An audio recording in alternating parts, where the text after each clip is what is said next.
اب مسئلہ جو میں بتا رہا تھا وہ یہ ہے، دو مسئلے میں بتاتا ہوں، ایک نماز کا، ایک وضو کا ہے۔ اکثر لوگوں کی یہ شکایت بھی میرے پاس آتی ہے، استنجا کر کے آئے، پیشاب کر کے باہر آئے، وضو کرنے کے لیے بیٹھے تو ایسا لگ رہا ہے کہ قطرہ ٹپک رہا ہے یا پیشاب کا قطرہ پھر سے نکل گیا۔ ایسے کئی لوگوں کو ہوتا ہے، پھر گئے وہ، پھر دھو کر کے آئے، پھر لگا کہ نہیں پیشاب کا قطرہ نکل رہا ہے۔ یہ اطمینان نہیں ہوتا کچھ لوگوں کو۔ حالانکہ استنجا کریں آپ، پورا اس میں استبرا ہے، یعنی کھانس کر کے ہو یا اٹھ کر کے، بیٹھ کر کے، پیر کو موڑ کے، کسی بھی طرح سے آخری قطرہ نکال دیں، یہ ٹھیک ہے۔ لیکن اس کے بعد آپ وضو کرنے کے لیے آئے، تب یہ وسوسہ آ رہا ہے، پیشاب کا قطرہ نکلا، پیشاب کا قطرہ نکلا۔ اب کیا حکم کیا ہے آپ کے لیے؟ ایک نمبر 1 یہ وضو کا مسئلہ، اس کا بھی حکم میں بتاؤں۔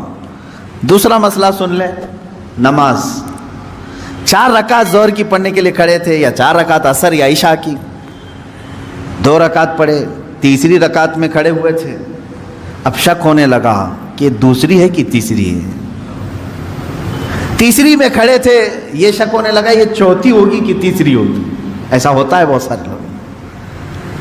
نماز کا ایک مسئلہ یہ ہے، آپ وضو کا ہے، دونوں کا حکم کیا ہے اس سے میں آپ کو اپنی زندگی کے متعلق بتاؤں گا۔ پہلا والا جو مسئلہ ہے پیشاب کے قطرے کا، پہلی مرتبہ ایسا کبھی ہوا ہے تو جاؤ دھل لو۔ ایک بار ایسا ہوا کہ پیشاب کا قطرہ ٹپکا ہے یا لگ رہا ہے، جاؤ دھل کے آ جاؤ۔ پھر ایک مرتبہ ایسا ہوا ہے کہ وضو کرنے بیٹھا ہوں، ایسا لگا کہ پیشاب کا قطرہ ٹپک گیا، جاؤ دھل کے آؤ، اور اتنا حصہ جہاں کپڑے میں لگا اس کو بھی دھل لو۔ تیسری مرتبہ بھی ایسا ہوا ہے، دھل لو۔ اب اس کے بعد شریعت کہتی ہے اب نہیں جانا اس کے بعد۔ اب وضو کے لیے اگر بیٹھو گے، تمہیں لگ رہا ہے کہ پیشاب کے قطرے ٹپک رہے ہیں، ٹپکنے دو۔ تم پانی لے لو ایک چلو میں اور اس جگہ پر چھڑک دو پانی وہاں پر اس کپڑے کے اوپر چھڑک دو۔ کیوں؟ اس لیے کہ کہا گیا ہے کہ بعد میں اگر تمہیں وسوسہ بھی آنے لگے تو یوں سمجھ لو یہ پیشاب کا قطرہ نہیں بلکہ میرا چھڑکا ہوا پانی ہے، میرا چھڑکا ہوا پانی۔ اچھا ایسا کیوں کرایا گیا؟ شک تو ہو رہا ہے۔ سنیں فقہائے کرام نے فرمایا اے بندے تجھے عبادت اللہ کی کرنی ہے۔ کس کی کرنی ہے؟ اللہ کو راضی کرنا ہے۔ اور یہ جو وسوسے آ رہے ہیں تجھے، یہ شیطان کے ہیں۔ اگر تو بار بار اٹھ کر کے دھونے کے لیے چلا جائے گا تو بات یہ ہوگی کہ تو شیطان کی پیروی کر رہا ہے اللہ کو چھوڑ کر کے۔ یہاں شریعت نے یہاں تک کہا کہ شیطان کی پیروی ہو جائے گی اگر کثرت سے تو کرنے لگ گیا۔ جب شیطان وسوسہ ڈالا اٹھ گئے، جب شیطان شک ڈالا پھر اٹھ گئے۔ بار بار اگر خیال آ رہا ہے تو اس پر عمل کرنا جائز نہیں۔ پانی چھڑک لو اور کہو میں شیطان کی پیروی نہیں کروں گا، میرے مولا کی عبادت کروں گا۔ دوسرا مسئلہ نماز کا کہ جس میں اگر 3 میں 4 میں شک ہو، ایک بار ہو گیا تو چلو دوہرا لو، 2 بار ہو گیا تو چلو ٹھیک ہے، جتنا یقین ہے اس کے آگے کی رکعتیں پڑھ لو۔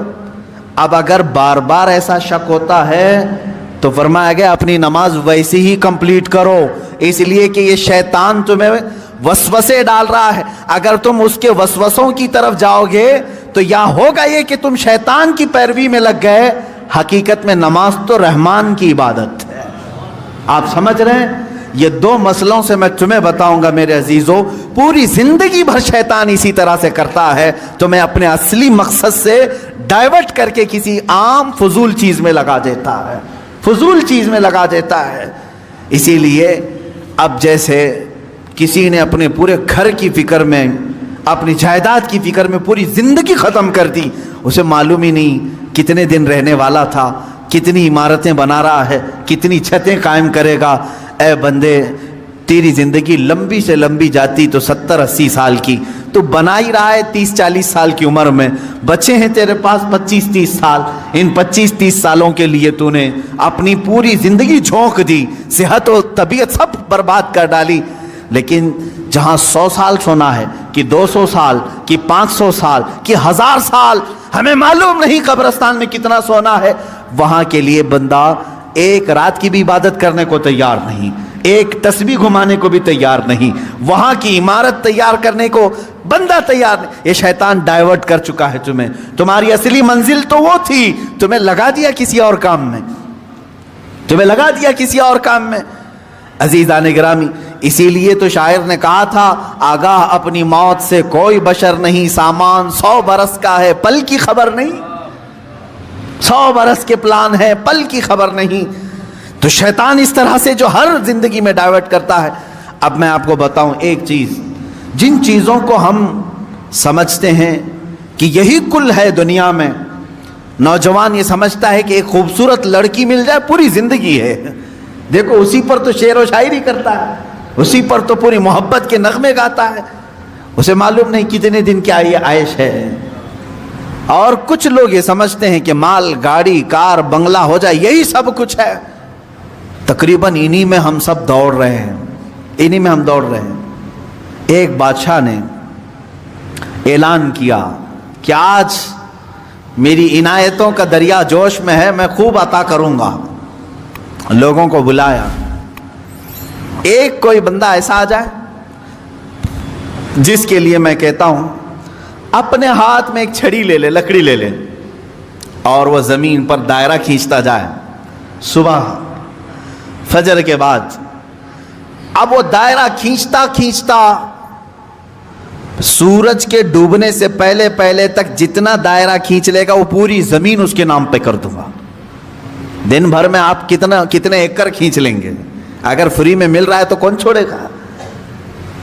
دائرہ کھینچنے کے لیے کہا کہ جو لکیر سے سرکل بنا لے، جتنا بنا لے گا، لیکن ٹائم ہے سورج ڈوبنے سے پہلے پہلے تک۔ اس میں سے ایک وزیر یا ایک سپاہی آگے آیا اور اس نے اپنے ہاتھ میں چھڑی لے لی، بادشاہ سلامت مجھے اجازت دے دے۔ اور بادشاہ نے کہا کہ اگر سورج ڈوب گیا تو پھر ایک بالشت زمین بھی نہیں دی جائے گی، یعنی 1 فٹ زمین بھی نہیں دی جائے گی۔ ہاں، سورج ڈوبنے سے پہلے پہلے تک یہاں پر دائرہ مکمل کر۔ اب وہ نکلا چھڑی لے کر کے، لکیر کھینچتے